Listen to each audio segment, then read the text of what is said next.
अब आपको सुभाष चंद्र बोस के पौत्र चंद्र बोस और आजाद हिंद फौज में उनके सहयोगी रहे जॉन लॉब को आज ध्यान से सुनना चाहिए, जिन्होंने यह बताया कि कैसे योग्य होने के बावजूद सुभाष चंद्र बोस से उनका श्रेय छीन लिया गया।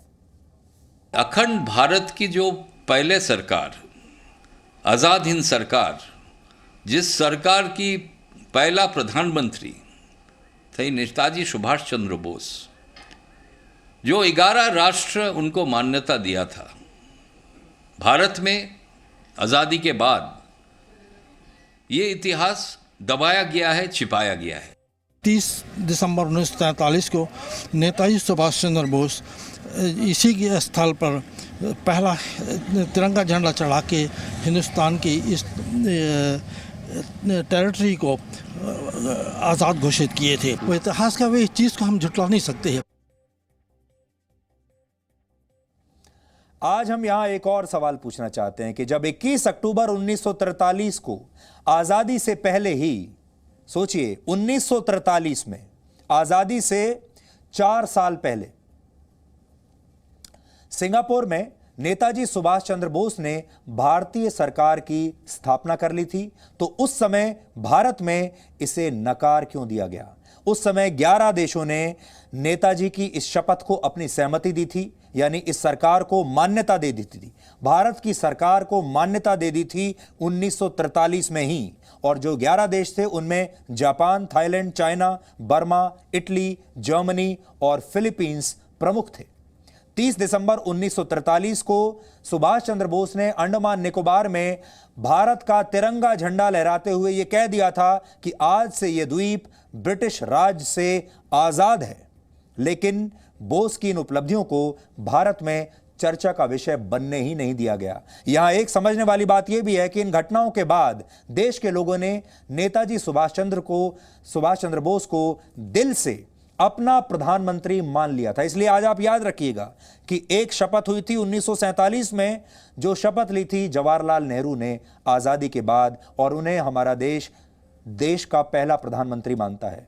लेकिन नेताजी सुभाष चंद्र बोस ने 1943 में ही भारत सरकार के प्रधानमंत्री के तौर पर शपथ ले ली थी, और 43 में ही उन्होंने अंडमान निकोबार द्वीप समूह में भारत का झंडा लहरा दिया था और उसे आजाद घोषित कर दिया था। यानी इस हिसाब से देखें तो भारत के पहले प्रधानमंत्री वो थे, और 1947 में अगर वो होते, लापता नहीं हुए होते, तो उन्हें ही भारत का पहला प्रधानमंत्री होना चाहिए था। वो भारत के पहले प्रधानमंत्री के लिए नेचुरल चॉइस थे, लेकिन बाद में उनके रहस्यमय तरीके से लापता होने के बाद उनकी ये सारी उपलब्धियां देश के इतिहास से गायब कर दी गई। अब कुछ इक्की दुक्की इस तरह की किताबों में उनकी उपलब्धियों के बारे में आपको मिलेगा। अगर आप मेहनत करेंगे, उनमें पढ़ेंगे तो आपको पता चलेगा। लेकिन अब इतनी मेहनत करने का, इतनी पढ़ाई करने का समय किसी के पास नहीं है। इसलिए हम चाहते हैं कि आज इस गलती को रिवर्स किया जाए, अनडू किया जाए, और सुभाष चंद्र बोस को उनका वो सम्मान मिले जिसके वो हकदार थे। सबसे बड़ी बात यह है कि अगर वो 1947 में होते और भारत में होते, तो देश का पहला प्रधानमंत्री उन्हें ही होना चाहिए था, क्योंकि वो प्रधानमंत्री पद के सबसे नेचुरल चॉइस वो थे। आज ये समझने का भी दिन है कि आजादी से पहले नेताजी सुभाष चंद्र बोस भारत के कितने लोगों के बीच लोकप्रिय थे, उनकी लोकप्रियता क्या थी, इस पर हमने बहुत महत्वपूर्ण जानकारियां आज इकट्ठी की हैं, जिन्हें आप चाहें तो नोट भी कर सकते हैं। 18 अगस्त 1945 को यह दावा किया गया कि ताइवान जाते समय सुभाष चंद्र बोस का विमान दुर्घटनाग्रस्त हो गया। हालांकि इस दावे को कई बार चुनौती दी गई और बोस की मृत्यु पर आज भी रहस्य बना हुआ है। कोई नहीं जानता कि उनके साथ क्या हुआ। लेकिन जब उनकी मृत्यु का दावा किया गया, उससे पहले जून 1945 में भारत में एक राष्ट्रीय लहर चल रही थी, एक राष्ट्रवाद की लहर चल रही थी, और यह राष्ट्रीय लहर थी, पूरे देश में थी।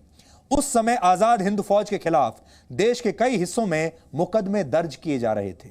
आजाद हिंद फौज, वही फौज जिसे सुभाष चंद्र बोस ने खड़ा किया था, उस फौज में जो लोग थे उनके खिलाफ देश भर में मुकदमे चलाए जा रहे थे अंग्रेजों द्वारा। लेकिन तब इसके खिलाफ ऐसा जबरदस्त आंदोलन शुरू हुआ जो भारत छोड़ो आंदोलन से कहीं ज्यादा बड़ा और कहीं ज्यादा प्रभावशाली था।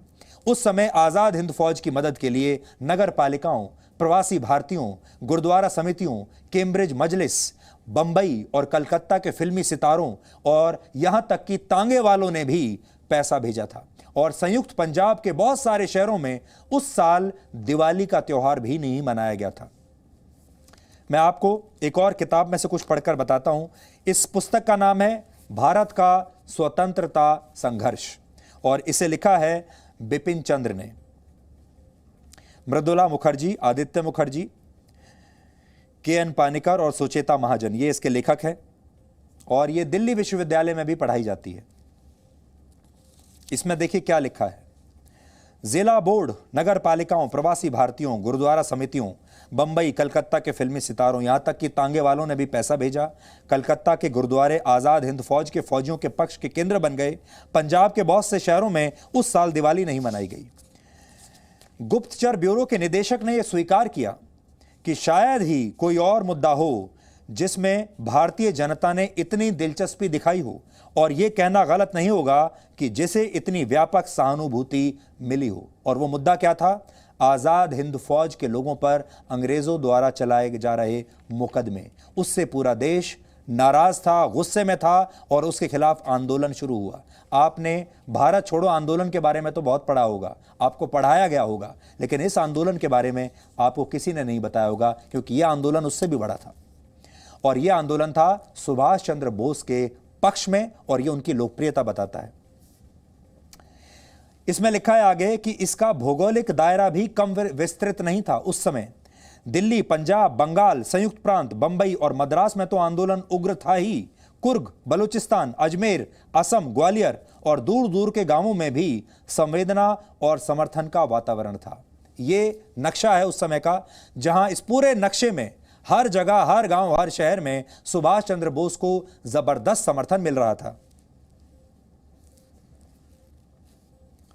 और फिर देखिए आगे क्या लिखा है। जिन समूहों को अब तक ब्रिटिश राज का परंपरागत समर्थक माना जाता था, वो भी इस आंदोलन में शामिल थे। मसलन अपने को राज के प्रति वफादार मानने वाले सरकारी कर्मचारी और सशस्त्र सेनाओं के लोग भी इस आंदोलन में शामिल हो गए।